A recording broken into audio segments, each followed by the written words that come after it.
Take you back to, our hacker and our end user Chase.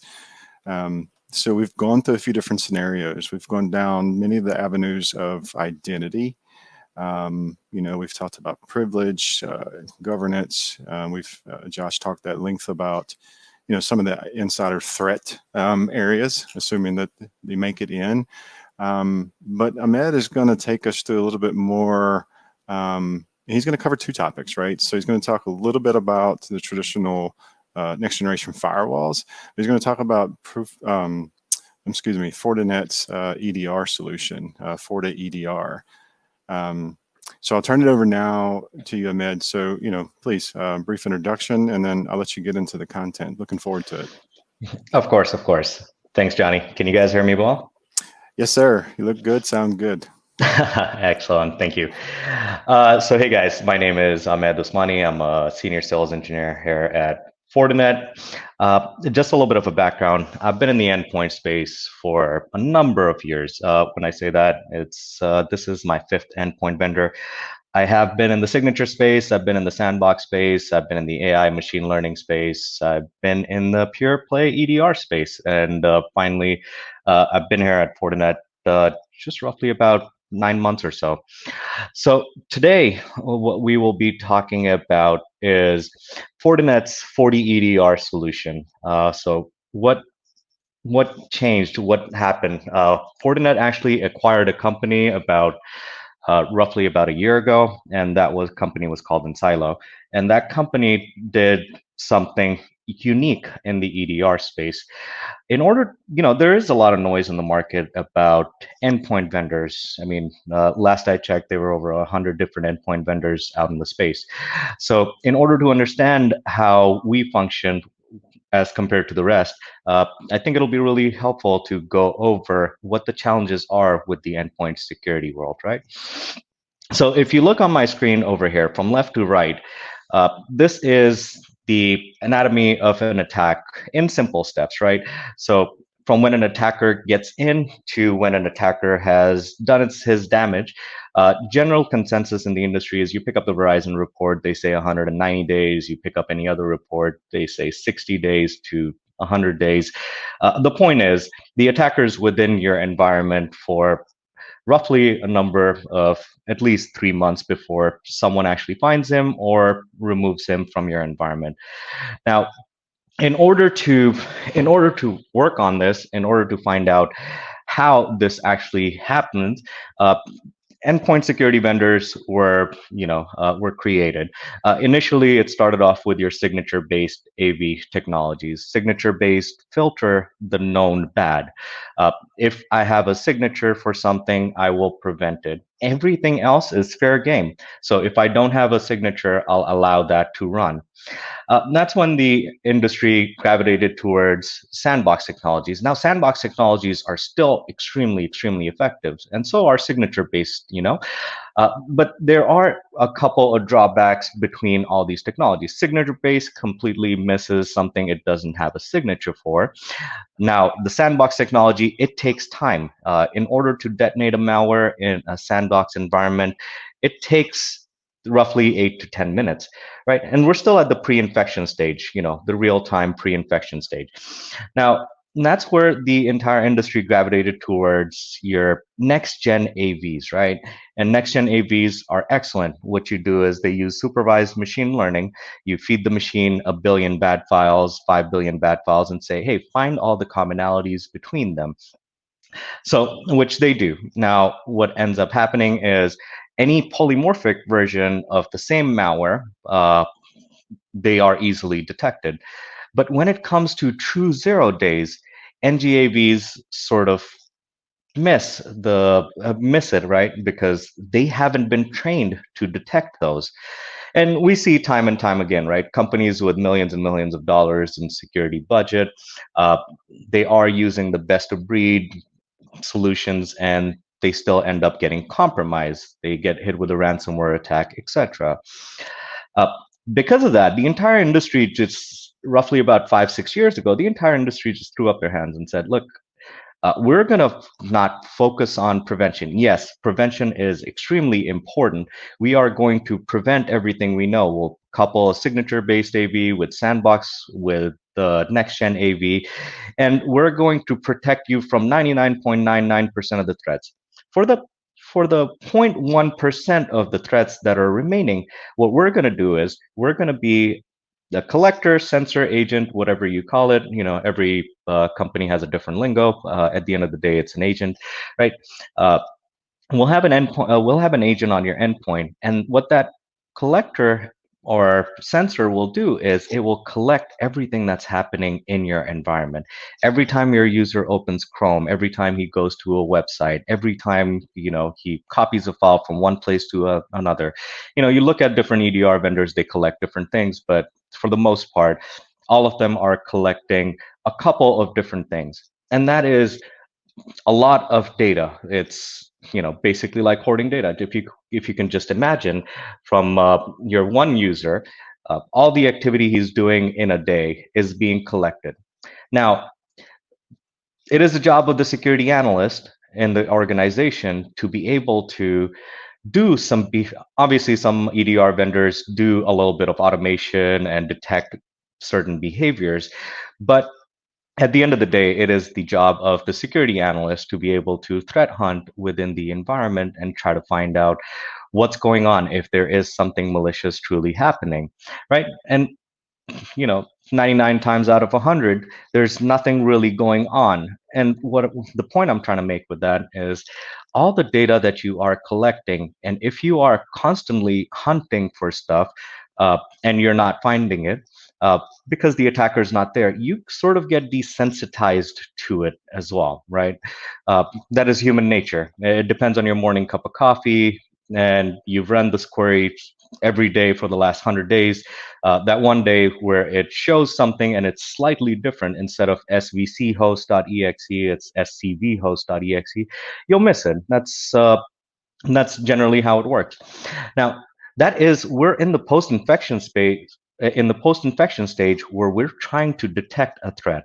And that time, generally speaking, the general consensus is it's roughly between 75 days. Now, once you've found the attacker in your environment, after that, you have to put together an action plan on to see what all damage is done, what machines have been compromised. So put together an incident response plan, as in on the right side of the screen. It takes roughly about 6 days or so.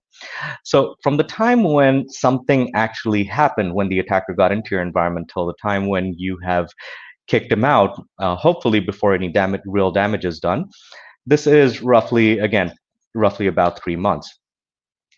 What the ideal scenario is it's supposed to be an automated real-time protection, right? From when the attacker gets into your environment to when you have remediated and cleaned it up, this should be an automated process. And FortiEDR changes things up with a completely automated process compared to the first generation manual EDR vendors. With first generation manual EDR, there's a detect and response time gap. Analysts categorize that analysts categorize the near real-time response as 1-10-60, right? Detection within under a minute, research for 10 minutes, containment and blocking it takes roughly about 60 minutes. That is considered a real-time response. And that's assuming there is no backlog for your SOC analyst, right? Again, one EDR vendor uses, the Gen 1 EDR vendors generally use the extremely low bar of comparing it with a 60, 90, 180 days average to discover a threat in a confirmed data breach. And they try to convince you that that is good. What is good is in near real time. And FortiEDR accomplishes that. We don't think this model, the current model, is good enough. We think that is a little too late. For example, with the case of ransomware and other fast-moving threats, you really need real-time and automation. At FortiEDR, we automated this process and blocked malicious actions in real time. In this case, you can see this on your screen, what real time looks like from a pre-infection stage, from where you open the executable, from where you click the link, from where you downloaded something on the machine. to behavioral detection in the post-infection space, and then automating the incident response, right?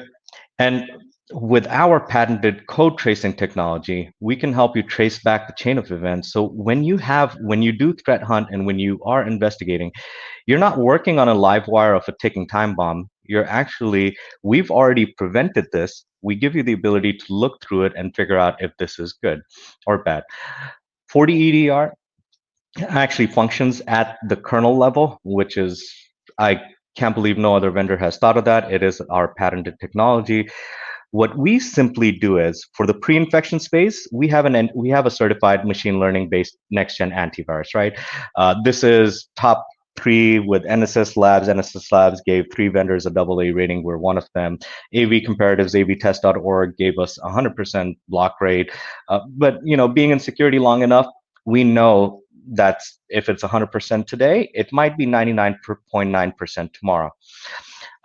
That being said, we move into the post-infection stage, which is, again, in real time. This is where most of our patents are. We are an endpoint vendor that lies completely inside your kernel. What that means is, every time you copy a file from my documents to your desktop, an instruction is sent to the CPU. We hold that instruction, analyze the instruction, and we see if it's violating any of our rules. If it is violating any of our rules, we simply just isolate and drop the instruction. Now, take a look at a good example to explain over here is ransomware, right? We all know how ransomware functions. It might do a couple of different things, reach out to command and control, etc. But at the end of the day, ransomware encrypts your hard drive. Encryption is a rule violation for when 40EDR is concerned. So if we see the command for encryption, we will prevent it. Now, you might ask, okay, so what if you're using BitLocker or any other encryption tool?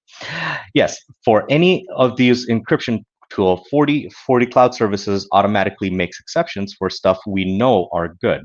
Now, again, to reemphasize the point, if you are collecting outside the kernel space, like in the user space or something else, you have to understand how BitLocker and all the other encryption products work. When it goes through the kernel and when it's talking to the CPU level, it's in ones and zeros. At which point, encryption means encryption. So we really don't have to create any rules for any other encryption product. We simply just say, if you see a command, if you see an instruction for encryption, please stop it. Ask the user if this is allowed, or sorry, the security analyst if this is allowed. And if it is, he can create an exception for it. What that does is 40EDR, since its inception, since the company that was acquired in Silo's inception, we've never had a customer affected by ransomware on a machine that is protected, right?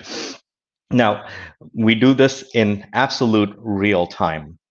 On top of which, we've customized and automated complete forensic options, right? To our code tracing technology tells you what the ransomware came in, what it was trying to do, what DLLs it touched, everything that you need to know about the attack. We've given it to you in a clear to understand fashion.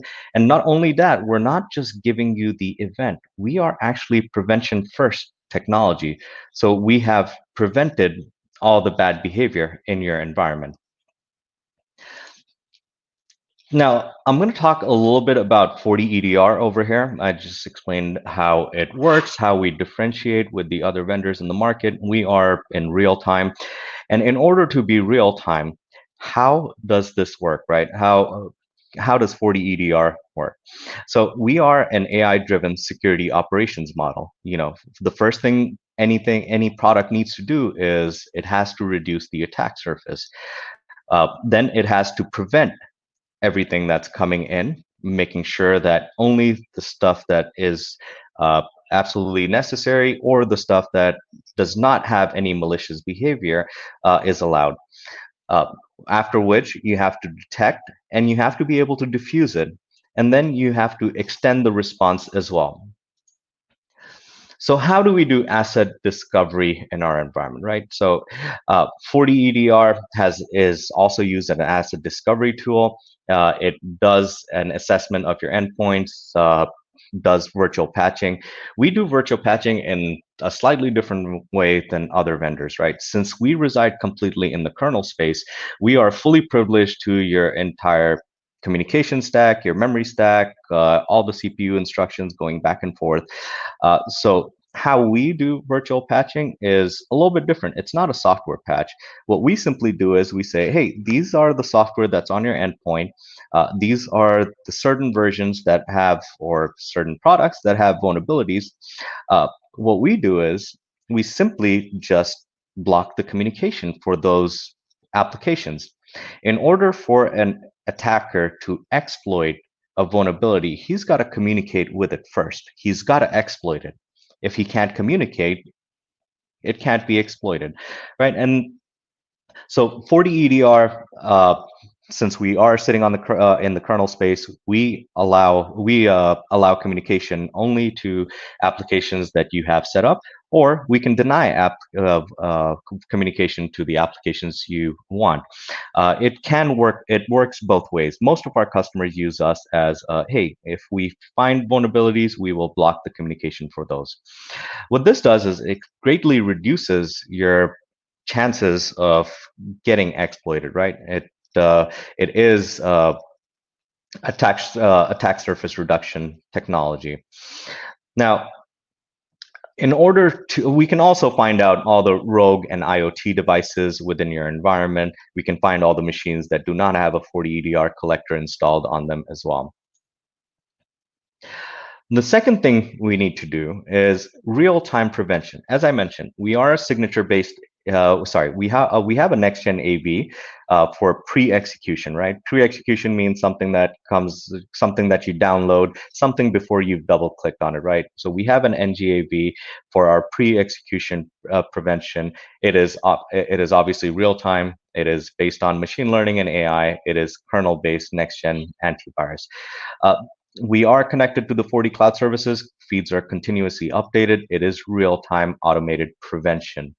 And from that point, from our prevention perspective, we also have our post-execution prevention. Our post-execution prevention is what is our bread and butter. That is our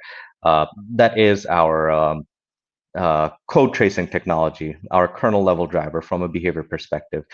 What we've done is we've enumerated at the kernel level every single method call that an attacker tries to take. And what we've done is we've basically, in essence, created a firewall for the kernel. This is not the same as application whitelisting. We don't care about your applications. We only care about your applications that are trying to do something that an attacker has done before. If they are trying to escalate privileges and then communicate out, if they're trying to, let's say, encrypt your hard drive, yeah, we might have a false positive or two. You can easily create those exceptions in 3 clicks. For example, Chrome as a browser, if it has a crash dump, it encrypts the crash dump before it sends it up to Google. We've been known to stop that encryption process. Your application does not break. The only thing that happens is we see the code and we just drop the code. As far as the application is concerned, the code never took place. The next stuff in this, the next process when it comes to protecting your endpoints is detection and diffuse. So you have to stop these breaches in real time, right? We're doing it from a behavioral prevention technology. We're also collecting this data. We're also giving you the ability to threat hunt like all other EDR vendors. And we, if your preference is not a prevention first technology, you can simply put us in simulation mode as well. So for the NGAV, we'll prevent it like any other next-gen antivirus, and for the EDR, we'll act like any other EDR vendor. It is up to the customer how he wants to have it set up. We are an OS-centric technology, which means since we do reside in the kernel, we can go all the way to XP, Windows XP Service Pack 2, Server 2003 and above. We are protecting more operating systems than any other vendor out there, Linux, Mac, you name it. And finally, in order to in order to protect your organization completely, you have to have an orchestrated incident response. FortiEDR has that. We have what are considered playbooks. We call them playbooks, and you can configure them for different organizational units as well. So for your accounting and HR, if it's something malicious, suspicious, or inconclusive, you want to terminate the process, clean up the registry, etc. You can even isolate the machines automatically. But for your engineering team, you might only want to focus on your malicious stuff, because your software development team might do some behaviors that we might not like. So it is completely configurable, and you can set it up exactly how you want it. Now, what does this look like from an overall view perspective, right? So this is your steps in post execution, right? So we stop post execution malicious actions in near real time. When I say near real time, I don't mean in half a second. We are, from the continuous monitoring to detection to enrich to validate to escalate to block. All this is within less than 20 seconds, right? Which is almost as real time as it gets. No other vendor even comes close. Then for the searching the environment and remediation the endpoints, we've automated those using our playbooks as well. So our playbook-based behavior is how you configure it. We also have managed detection and response services. So if you want us to augment your security team or take full responsibility of your environment, we can do that as well. Just to give you an idea, if you have 5,000 endpoints and you are using an EDR technology, you do need at least 6 to 10 security analysts if you have a 24/7 SOC. We have multiple customers where we've taken, with 50,000 endpoints, we've reduced their SOC analyst endpoint to SOC analyst ratio down to 50,000 users, 5,000 users to one SOC analyst who's working on the product in real time. And with that, if I would like to open up the floor for questions, I hope that was informative. Yep, absolutely, Ahmed. So I see you taking a sip there. I'll go ahead and kick out the poll, kind of as what we've been doing. Give you a second to catch your breath there. A lot of great content to put out. So I'll kick that poll off now for the audience. Perfect, thank you. Yeah, you bet. So Q&A perspective, we had some questions that have come in. So, and I heard you talk a little bit about this operating at the kernel level. So the question that came in was, what's the importance of being at the kernel level? And a good follow-up question is, if it's so effective, why aren't the other vendors doing it? That's actually a great question. So the effectiveness of being at the kernel level is we are working in real time. So as I mentioned a little earlier, when we're looking at analyzing behavior on the endpoint, you have to focus on, all the other vendors have to focus on the behavior of each application. Whether or not the application is doing the same behavior, that's irrelevant, but they're looking at multiple different vendors, they have to collect and they have to correlate.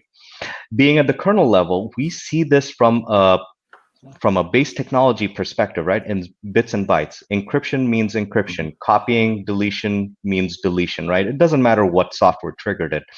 So it is extremely easy for us to detect malicious behaviors and be able to stop them.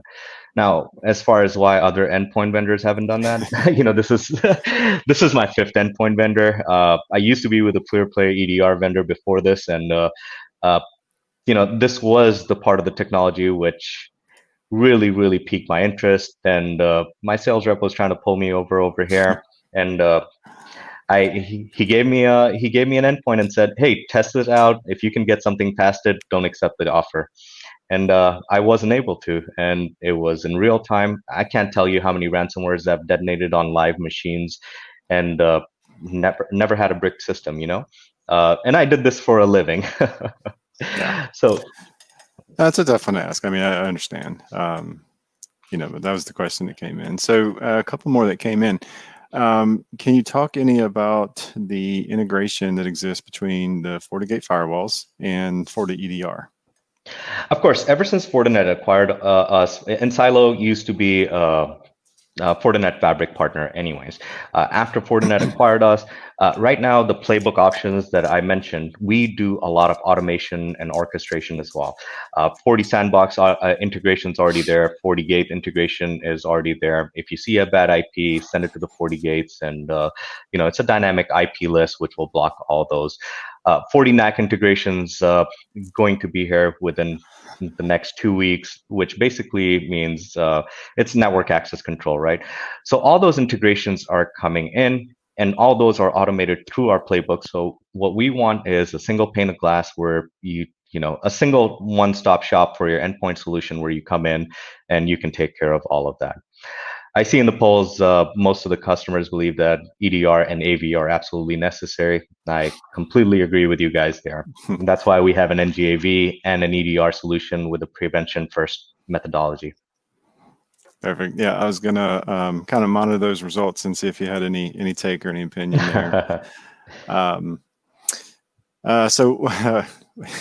One more question. Actually, there's a couple, but this one's around air gap networks. So you talked a little bit about NAC, kind of plays into it sometimes. That strategy, not obviously the ultimate solution, but the question is, how does FortiEDR perform in an air gapped environment?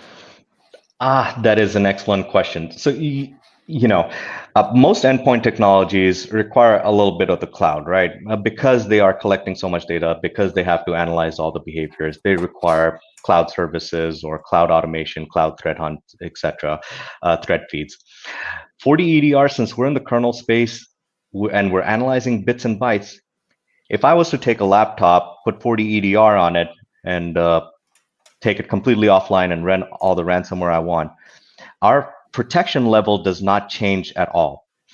From a 65 meg installed software, which is a 20 meg installer, our protection level does not change whether you're connected to the cloud or whether you're in an air-gapped environment. The only thing that changes is FortiCloud Services automatically makes exceptions for you, for your good software that's exhibiting bad behavior. And if you don't have if you're in an air-gapped environment, you'll have to create those exceptions yourself. And that's the only difference. Got it. Okay, that makes sense. I appreciate that.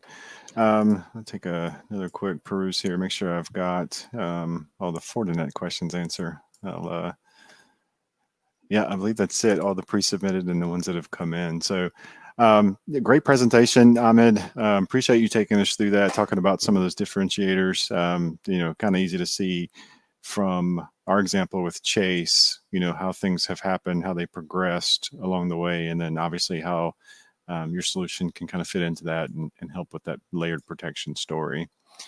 So with that, thanks, yeah, you bet. So with that, we'll go on to our next prize. Looks like it's another pair of those Bose